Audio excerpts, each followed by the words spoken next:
I'm Sienna, the kid. I'm Sarah, the mom, Whether you're a young person wanting to learn more about these issues, or their parent wanting to find ways to connect. we want you to join us as we tackle some important subjects. If you can't have these conversations in your household yet, we hope to help by having them here. Welcome to Queer Kids Straight Mom. Let's talk.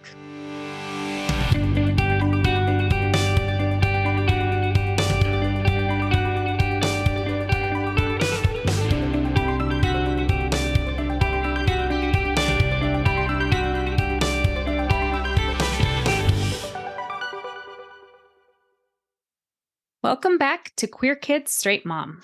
Today, we are going to talk about the word queer. This is something that I have seen some controversy over in the news lately, and just thought it would be an interesting topic of conversation in general because, it was even, I would say, an outdated insult when I was growing up, but like the only place I ever really heard it was as an insult, something that you would call somebody and it wasn't like, I don't even know that it was like just a word of distaste for somebody. I remember being surprised the first time I heard you use that word because I didn't realize that we were in a spot where that had become more commonly used. I guess I remember, like, over the years, I don't know if it was like footage of a pride parade or something. Like, I remember people having signs that said, "We're here, we're queer, get over it." And I guess that was the first time I heard it or saw it used by the community themselves rather than as an insult from people outside the community. But I'm curious, like, would you say your entire childhood you knew this as this reclaimed word by the LGBTQ community? Did you ever hear it used as an insult growing up? It's an interesting question. I always say, I feel like I've had a remarkably sort of sheltered, not in the sense of like people trying to shelter me, but sheltered in the sense of I tend to be kind of oblivious about what people around me are saying. And so I genuinely have no idea if I ever encountered people using queer as like a slur or an insult. I don't have any specific recollection of it, but I mean, I also didn't really understand what like queer and gay meant until sixth, seventh grade. And so I'm not sure it would have even registered had I heard it as an insult.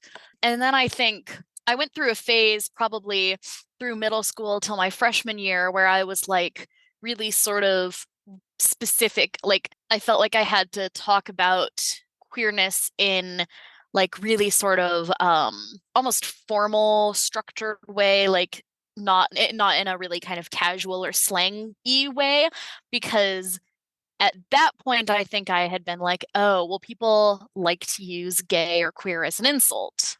And then I guess at some point in high school I was just kind of, to be honest, I think if I were going to hear it, if I heard anything as an insult, I think it was actually more likely for it to be gay as an insult, for whatever that's worth.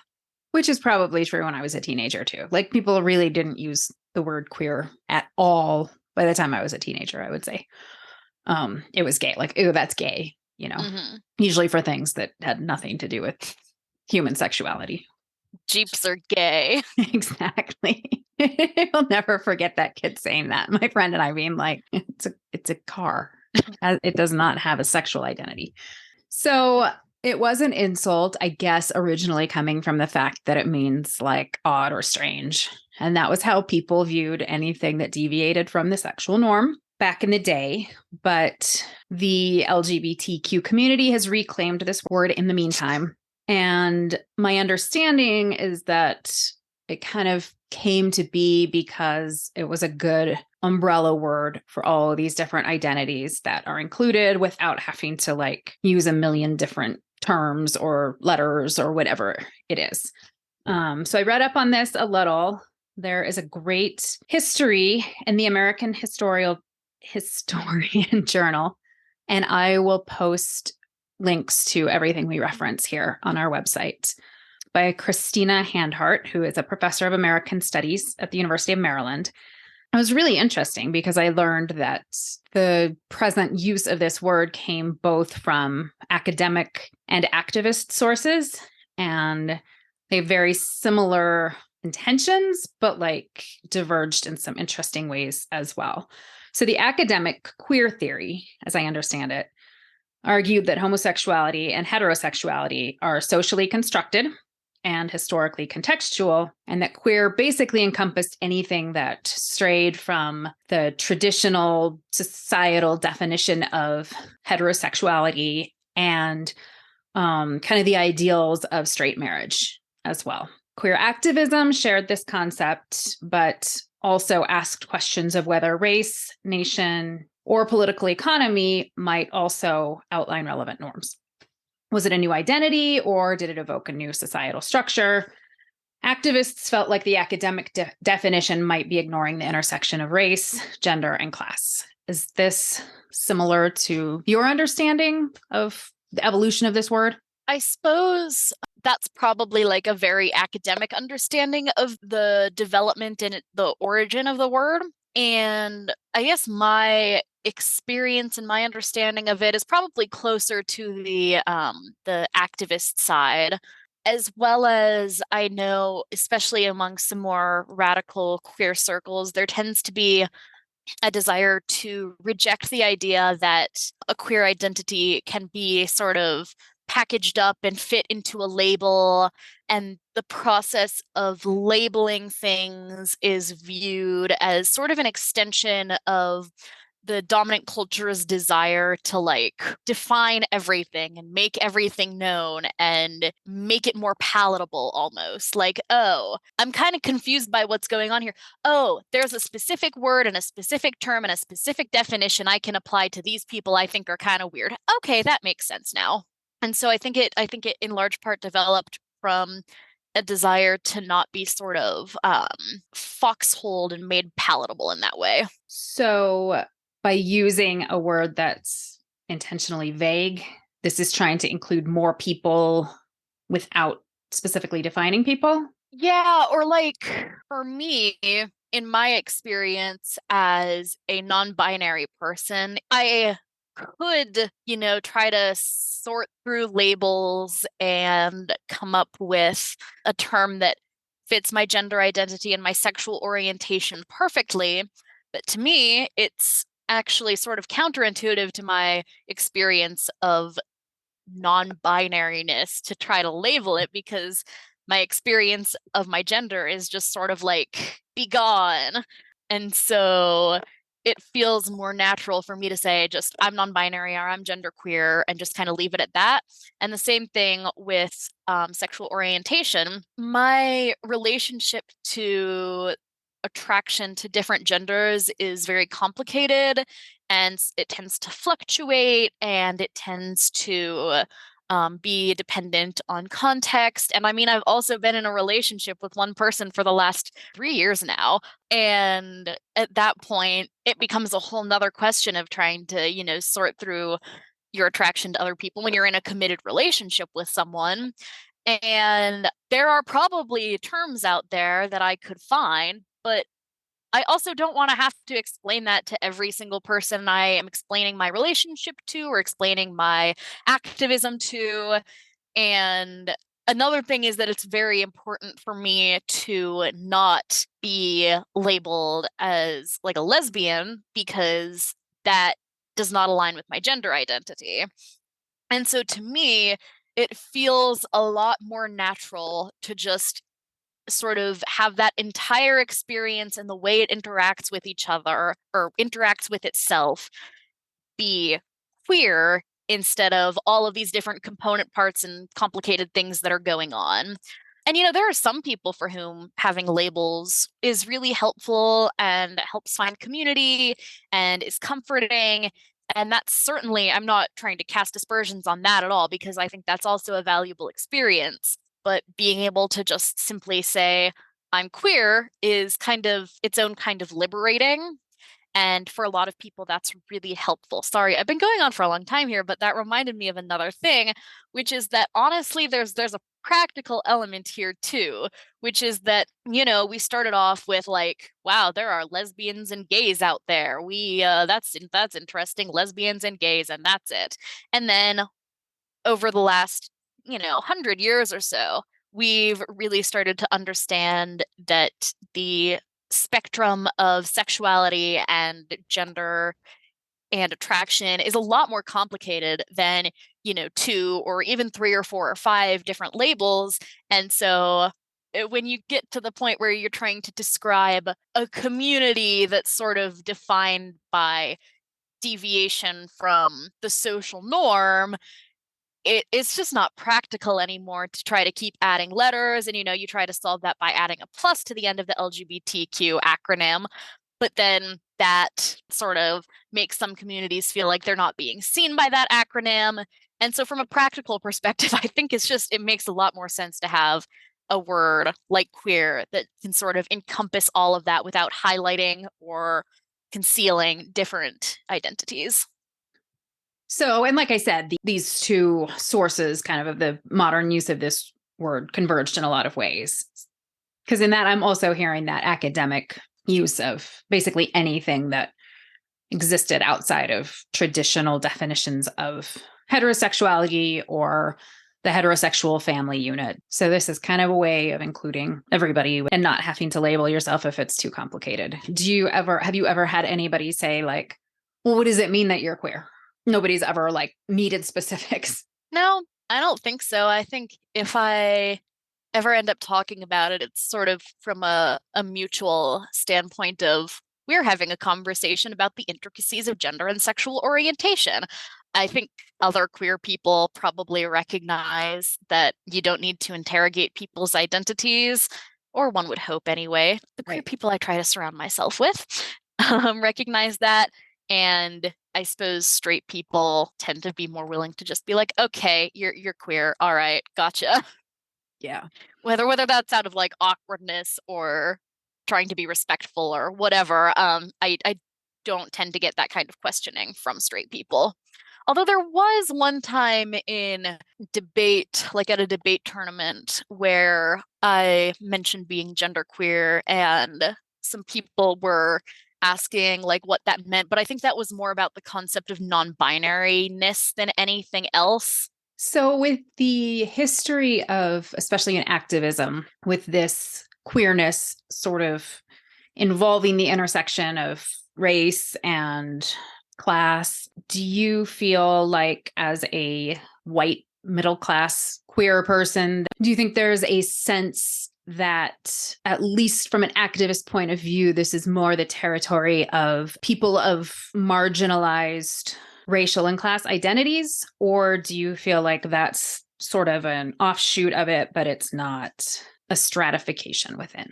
I would view, for instance, Black communities as being really foundational to the development of the concept queer and queer activism. And I think their contributions tend to be something that gets erased a lot.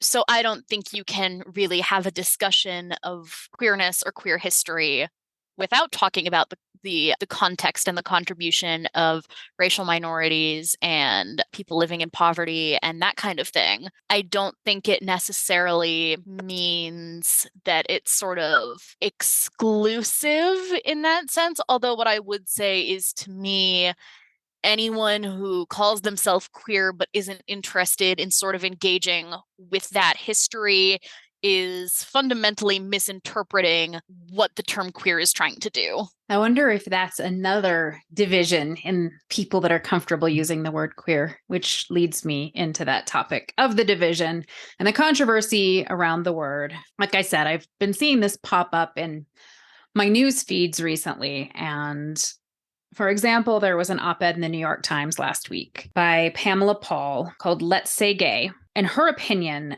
the use of the word queer is problematic because, and this is a quote, "To be clear, there is nothing wrong with embracing a particular word to describe yourself. The problem arises when a new term is used in ways that misrepresent or mischaracterize some of the very people it's meant to include.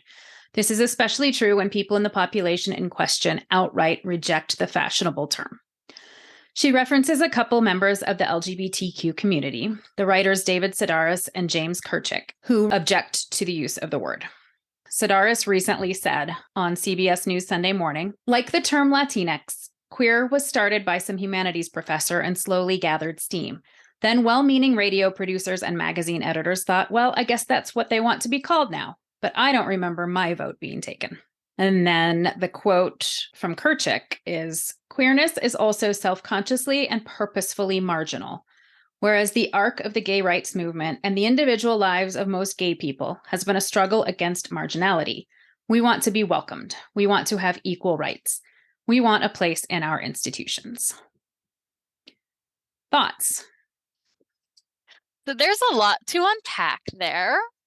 I should preface all of this by saying, if someone is gay and they say, I'm gay, I would like to be referred to as such, there is nothing wrong with that, and you should absolutely respect their wishes. It's something I encounter a lot with disability rights, where, you know, I prefer to say I am autistic, but if someone prefers to say I am a person with autism or I am an autistic person, then like that should be respected. And I think that a really important part of sort of allowing people to have autonomy in the way that marginalized communities tend to be denied is allowing them to determine what language is appropriate to define themselves. What I sort of object to about that statement is that it's, well, the first one about comparing it to the term Latinx, which is a whole other thing, because again, it sort of assumes there are no real people who use the term queer to describe themselves, or there are no real people who use the term Latinx to describe themselves. And that's not accurate at all. I mean, I've already outlined my experience with why I use the term queer to identify myself. And you don't get to tell me that you're only saying that because some academic thought it up and it's cutesy and fashionable.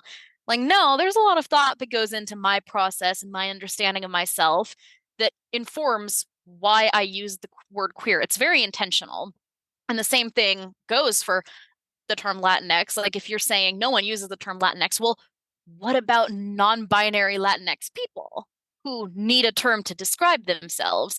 The problem with that argument is that it sort of prefers the most privileged identity, in this case, a gay man who tends to, especially the white gay male community tends to be most accepted and most mainstream, I guess, in the dominant culture, compared to a non-binary person who is dealing with like layers of nuance and marginalization that you're never, like, you as a gay man are never going to have to experience.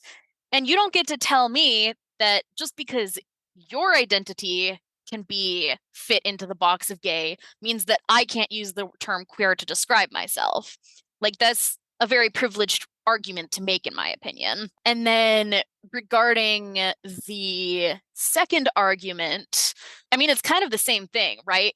Yes, the mainstream gay rights movement has been one of sort of assimilation in a lot of ways. And when you think of the sort of stereotypical gay couple, gay white male couple living in the suburbs and adopting a couple of kids and working their middle class jobs, like, yes, I'm sure that they are perfectly happy to assimilate into straight culture and have people refer to them as like, oh, I mean, they're gay, but they're basically the same as us. And that is fundamentally not the experience of queerness for a lot of people. And it's something that I've been seeing more of recently, I think, of saying, hey, yes, queerness indicates a sort of fringeness, and that's actually deliberate because my existence is a rejection of the mainstream culture and the status quo. And that's particularly true, I think, again, returning to intersectionality and communities who are marginalized in more ways than one. Think about ball culture in the 80s, which really started with Black and Latinx queer communities, where that was fundamentally a rejection of white culture, of heterosexual culture, of the nuclear family structure, because you were sort of creating these alternative family, like found family units, where you would have older queer adults being sort of mentors and parental figures to younger people who were sort of may have been rejected by their family and were attempting to make their way in a society that largely rejected them. Like the history of queer community is one of being forced to embrace that fringeness. And in my opinion, there's nothing wrong with wanting that sort of white suburban lifestyle, but I don't think that that is necessarily the majority opinion. And it really, again, tends to ignore identities that aren't ones that can easily assimilate into the dominant culture. Like, as a non binary person, I can't just be like, we're basically a straight couple because, well, no, fundamentally, my very existence is undermining the norms that have been established over like thousands of years of human history. And so that assimilationist mentality is not one that all queer people embrace or that all queer people can embrace. So again, I think that's like a very privileged way of looking at it. So it's not creating otherness by using this term so much as society has othered queer people for a long time. And it's just sort of saying, you have told me that I'm other, but I'm not going to change who I am and how I live to fit, which is different in intention than what some of these kinds of quotes suggest, that you're just like intentionally rejecting mainstream culture so you can be subversive in some way. Yeah, and I think it's also a matter of honoring the history of the queer community. There's a long history of these sort of externalized groups. And to me, it's important to recognize them and the contributions that they've made and embrace that otherness because it's part of my history and my community. It's an intentional choice, and it's not either passively accepting otherization or, like you said, being like, I want to make a point here. It's fundamentally my existence is different than the mainstream, and I'm not going to try to pretend that it isn't. So people who are opposed to the use of this word, a lot of them think of it as a pejorative term, right? It's an insult. And a lot of these are older people that might have really painful memories of being called queer as an insult during a time when growing up with that label was, not that it's easy now, but much harder, I think. So what is your response to people that say that using this is, obviously it's okay for people to call themselves whatever they want to be called. And if they don't want to be called queer, then don't use that word to refer to them.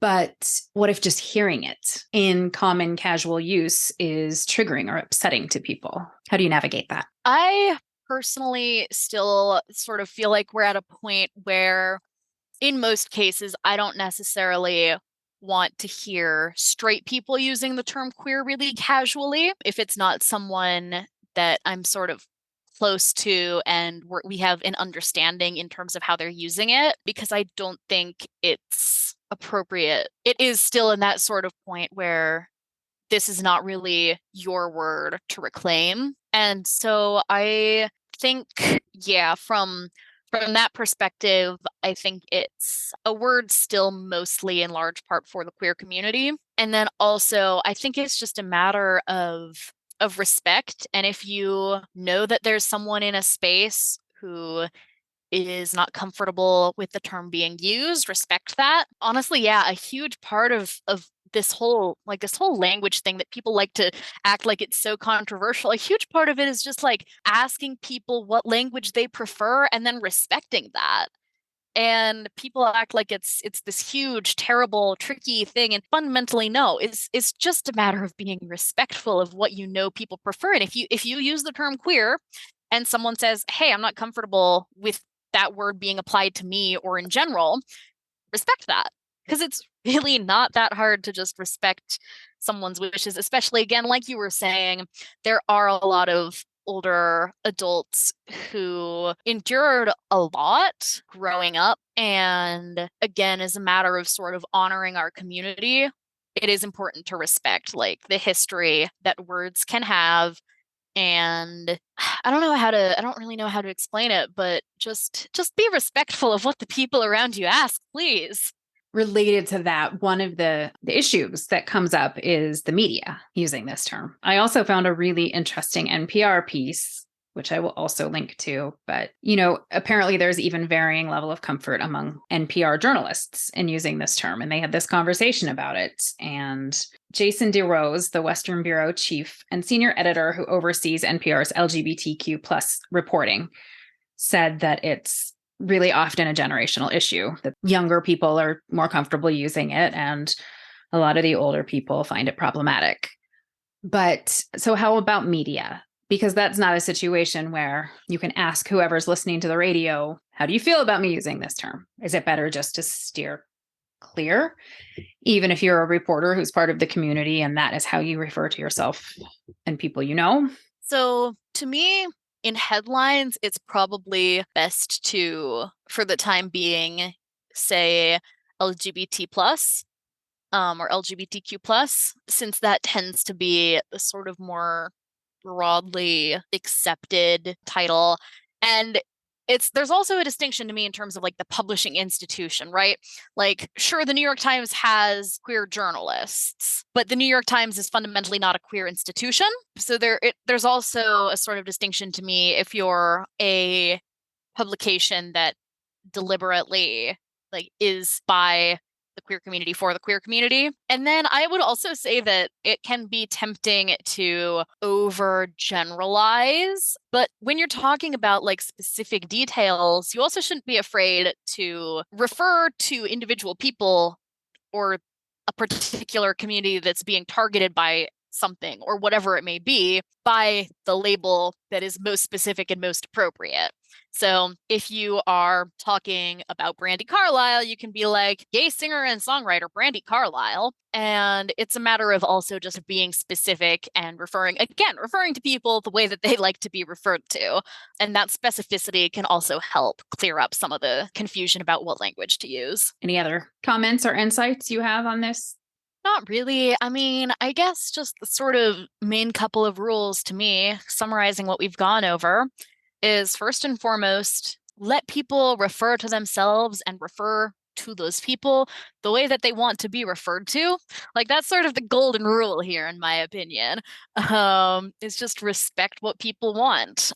And then beyond that, also acknowledge that you might not see eye to eye on why you refer to yourself that way or why they refer to themselves that way. But as long as there's sort of a mutual respect, I honestly think that it doesn't need to be a big controversial thing. As long as you're just respecting where people are coming from and acknowledging that people have different lived experiences and have experienced marginalization in different ways that might lead them to use language differently, you have to respect that. Everything you just said sounds like a really good like blueprint for life, not just the word queer. I cracked the code, guys. Well, it's been really interesting. I learned a lot researching this, and it's really great to hear what you have to say and kind of to know that there are general guidelines of like, if you're not part of the community, probably don't throw the word around casually, things like that. So thank you for sharing all of that. We hope this has been helpful to our listeners as well. Next week, we are going to talk about books. There's been a lot of talk about books being banned and pulled from shelves in places like Florida. And we just thought that was a good context. For one thing, some of the books that are being objected to and why. And then also just to talk about, what is appropriate material for teenagers. Sienna and I used to talk about this a lot. As a teenager with a really high reading level, they would say like, it's hard to find books that are at my reading comprehension level, but like aren't inappropriate material. And not even because they don't exist necessarily, but because no one makes lists with that in mind necessarily. Right. So we thought it might be helpful for parents and teenagers alike. Sienna is an expert book reviewer. So just some suggestions for really good books for different ages that tackle LGBTQ plus issues or have great representation in their characters and stories. We hope you'll tune in for that. If you have any books that you want to tell us about as we get ready for that episode, we'd love to hear it. And I also wanted to share that we have a new website. It's queerkidsstraightmom.com, and we'll be posting episodes on there and links to materials that we reference during our episodes. So check that out, and we look forward to talking to you next time. Goodbye.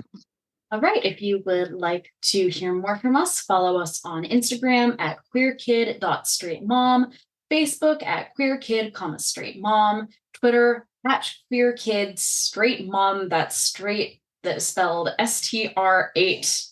And if you would like to support us so that we can keep bringing you content like this, consider donating to us on Patreon at queerkid, straightmom. And if you are enjoying our podcast, please rate, review, and follow us on your preferred podcasting platform.